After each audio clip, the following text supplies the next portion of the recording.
60 বছৰৰ ওপৰৰ মৰমৰ খুৰা খুৰীসকলৰ বাবে আজি এইটো ভিডিঅ'। আপোনাৰ যদি বয়স 60 বছৰৰ ওপৰত হৈছে তেনেহলে কাইণ্ডলি এই ভিডিঅ'টো শেষলৈকে চাব। আপুনি যেতিয়া আপোনাৰ ভৰিত কাপোৰ পিন্ধে, ধৰি লওক মোজা হওক বা পেণ্ট হওক, আপুনি কাইণ্ডলি থিয় হৈ থাকি নিপিন্ধিব।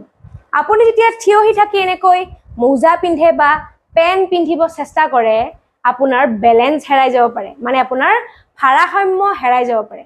বয়স হোৱাৰ লগে লগে আমাৰ ভাৰসাম্য লাহে লাহে কম হৈ যায়, আৰু লাহে লাহে কম হৈ যোৱাৰ ফলত আপুনি যেতিয়া থিয় হৈ থাকি এনেকৈ পেণ্ট বা মোজা পিন্ধে, আপুনি এনেকৈ বেলেঞ্চ হেৰাই গৈ পৰি যাব পাৰে, আৰু পৰি যোৱাৰ ফলত আপোনাৰ কঁকালৰ হাড় ভাঙিব পাৰে।